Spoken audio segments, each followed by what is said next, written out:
A few years ago, I had no plan to pursue yoga, let alone be a yoga teacher. I found it slow and boring. I was never attracted to people practicing in the park, clapping really hard in the name of yoga. And the few classes I attended at a yoga studio seemed slow and boring. My perspective significantly changed when I attended an online Vinyasa Yoga class led by Ashley Galvin. In this video, let us understand what is Vinyasa Yoga and can it be the right practice for you.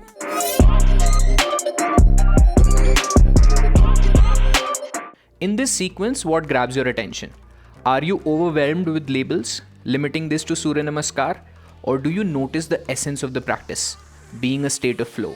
Vinyasa Yoga is a form of asana practice where Vinyasa means to move in a special way and Yoga means connection.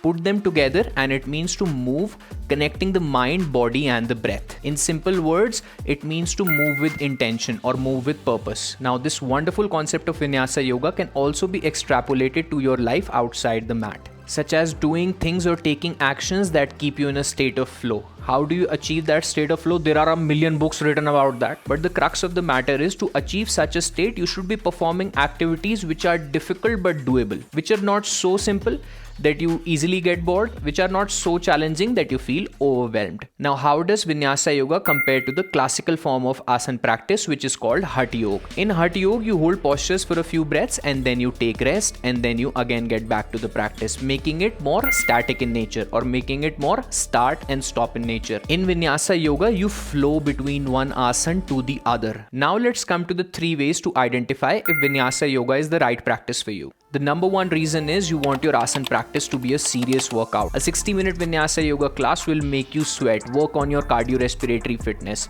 Also, if it's a well-curated series, your yoga teacher will take care that it's a right mix of strength, mobility and flexibility. The only exception here is restorative Vinyasa Yoga flows, which are more slow in nature, hence they won't have that cardiorespiratory element. The second reason is you want your workouts to be creative so that they inspire creativity within yourself also. A good Vinyasa Yoga teacher will keep testing you with multiple options, moving between asana A and asana B. What this does is it also prepares your body to move in different angles and different ways, just keeping your system holistically open, strong and mobile. However, this does not mean that 365 days a year you request your yoga teacher for a new flow every day.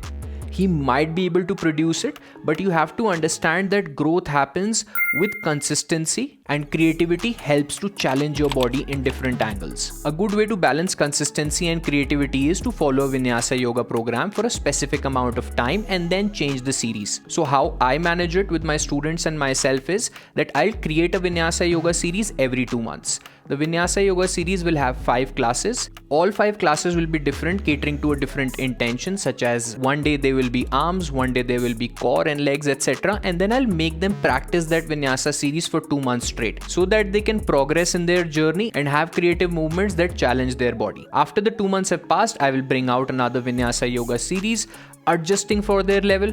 If they have been performing really well, I'll make it more challenging. If not, I will make it less challenging. So I find this to be a good way to go about your Vinyasa Yoga practice and your asana practice in general.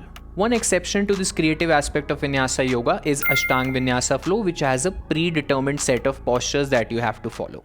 Third reason is you have a hard time staying focused. For such people, slow and static asana practices might not work. Their mind might wander a lot, which is counterintuitive to a yogic practice. Yogic practice wants you to develop consciousness, develop awareness, develop a connection, hence the definition of yoga itself. Now that connection will get lost if you're getting bored. And Vinyasa caters to that because it's really creative and it's also complicated. I've never seen a person balancing on one leg in Warrior 3 and trying to transition into Ekapada Utkatasana or one-legged chair, thinking about how his girlfriend dumped him. You have to stay focused. You're balancing on one foot, you're gripping the mat, and then you're lifting your torso, moving towards another asana.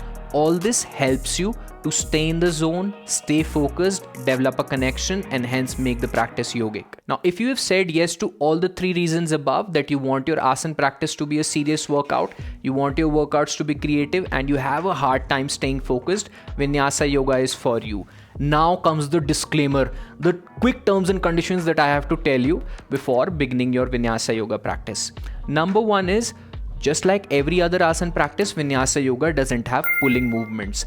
Hence, it's better to supplement your asana practice with pull-ups to cater to that deficiency. Number 2 is, if you have a serious injury in your knee or your ankle, I would highly recommend recovering from those injuries first and then pursuing Vinyasa Yoga, because those quick transitions might not be beneficial for someone who is still nursing an injury. In that case, Hatha Yoga or Iyengar Yoga under a recovery specialist or under a yoga specialist that knows and understands your injury will be the best option for you. If you're skeptical in starting your yoga journey, which I can understand, I was a skeptic earlier also regarding yoga. I'm still a skeptic, but I did start this journey because it was fulfilling for me. If you are skeptical about starting your yoga journey, mention in the comments that why is that?